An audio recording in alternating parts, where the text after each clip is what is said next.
Bawat payo at yakap na ibinibigay natin sa mga nakakasama natin sa Cayetano in Action ay umpisa lang ng pagsama natin sa pagbabago ng kanilang mga buhay.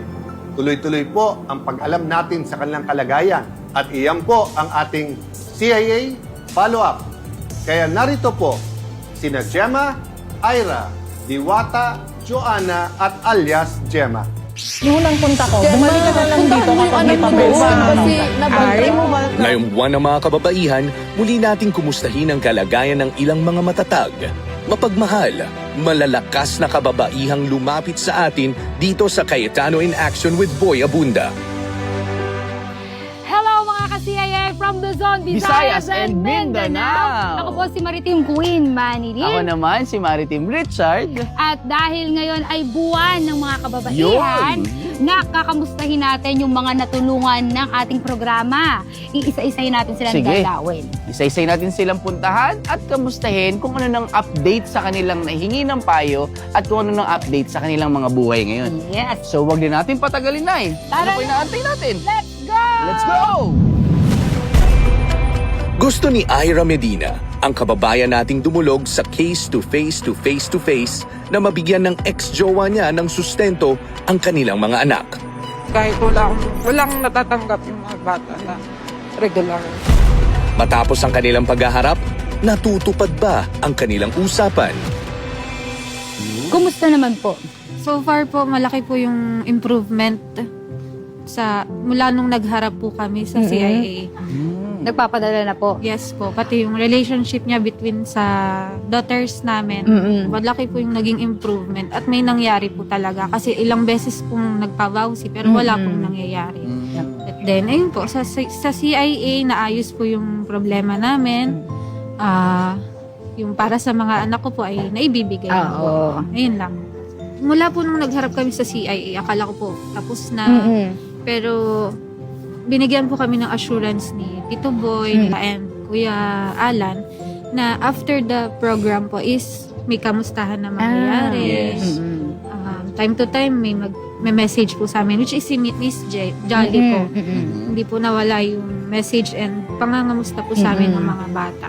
Which is sobrang nakakagaan po sa pakiramdam kasi parang alam mo na may katulong ka, Yes. na may malalapitan ka in case na maulit na naman po yung dating problema. Mga anak ng kanyang kapatid naman ang naging dahilan ng paghingi ng payo ni alias Gemma kina Kuya Alan at Tito Boy. Ang problem po is wala pong binibigay sa dalawang anak kahit piso. Upang maibigay sa mga bata ang SSS pension ng kanilang ama. Ano naman po ang naging resulta ng inyong pagdulog o paghingi ng tulong sa Anong Cayetano naging in action? Action with Boy Abunda? Yes po. Napakalaking tulong po yung naitulong na sa akin ng programa dahil ang bilis po ng aksyon. Kasi actually 3 years ko po yung nilakad sa SSS nang ako lang at wala po silang naging aksyon. After nung puntahan po namin yung mismong SSS branch, 1 month lang po na process na po kagad namin na malipat po sa akin bilang guardian yung pension at napapakinabangan na po siya ng mga bata ngayon. Kasi hindi biro at ang sakripisyo Yung niya. sumalo ka na, Yes, obligasyon. obligasyon para maging pangalawang magulang sa kanyang mga pamangkin. At ma'am, salamat po sa inyong Saludo kami sa iyo. pagmamahal, malasakit sa iyong mga pamangkin. True enough na alam namin ang iyong kapatid ay tuwang-tuwa at nagpapasalamat din sa iyong sakripisyo. Yan po bang removal from campaign pwedeng mauwi sa termination of from work without due process? Isang empleyado naman ang di umano'y nakaranas ng hindi makatarungang pagkakatanggal sa trabaho ang natulungan naman ng Cayetano in Action with Boy Abunda na makuha ang benepisyong nararapat para sa kanya. Malaking tulong po yung CIA kasi po, nung nilapit ko sa CIA, tinulungan na ko nila Kuya Alan. Nagkaroon po kami ng pag-uusap with the lawyers ng CIA and then napagtanto na mali po yung ginawa sa akin ng aking employer. Kaya po, tinulungan nila akong ilaban ito sa labor. And then after ng labor, umabot pa kami sa National Labor Relations Commission. Sa tulong ng CIA, nakuha ko po yung ipinaglalaban ko. Nakakatuwa naman. Ayan, nakakatuwa naman. Ma'am, kamustahin naman namin. Anong update sa'yo? Yun. Okay po. Nung nakaraan po, nag-work din ulit ako. Nakapasok po ulit ako sa call center. Good. So, it just happened po na nagpahinga ulit dahil po, syempre mag-15 na tayo. Medyo mahirap yung laging panggabi. So, nagpi-freelance po ako ngayon. And then, meron din naman po akong work na part-time po. Gemma, puntahan mo yung anak mo doon kasi nabangga. Kita daw yung anak ko na nasa ilalim na po ng bus.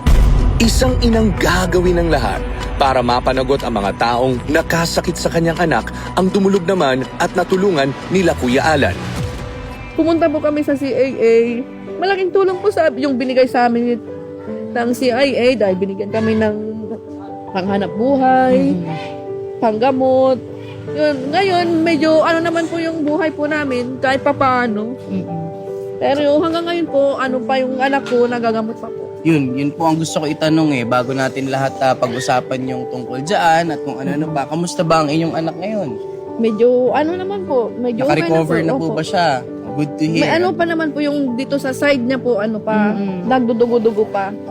Pero awa ng Diyos malayo na dun sa unang naging Opo. tinamo niyang gumaling na sa makatuwid kahit Opo, papaano. kahit papaano. At nakakatuwa isipin na kahit papaano di medyo nakakabangon na tayo Okay, ulit. oo. At gaya nga po ng sinabi nyo, naging malaking bagay ang tulong ng Cayetano in Action with Boy Abunda. At Sobra pong laking tulong po na binigay Yes. po nila sa amin. At isa pang ina na binayayaan ng 3 anghel ang nagtatag ng organisasyon para sa mga children with disability ang pinasalamatan ni na Kuya Alan at Tito Boy. Sa totoo lang, after na ma-feature kami sa pasasalamat, kahit yung mga taga-ibang lugar, Pampanga, Bataan, humingi sila ng tulong sa amin. wow. At natulungan namin sila. Ay, yun ang maganda. Mensahe niyo po Yes. sa mga kapwa niyo po magulang. Don't lose hope. Minta. Pag binigay sa inyo, ibig sabihin, kaya natin to. Maraming Sina salamat Gemma, po, CIA. Diwata, Maraming Joanna, Ira, at alias Gemma. Ilan lang sila sa iba't ibang mukha ng mga kababaihan na ating hinahangaan. Naway magsilbi silang inspirasyon sa ating lahat.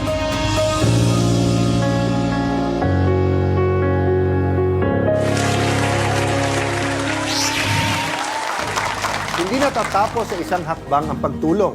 Patuloy natin susubaybayan ang kanilang kwento at ng iba pang natulungan ng ating programa dito sa CIA Follow-Up. Dahil ang pagmamalasakit ay hindi lang pang ngayon, kundi pang habang buhay. Mga premyo naman po sa ating pasayang laro sa pagbabalik yan ng Cayetano in Action with Boy Abunda.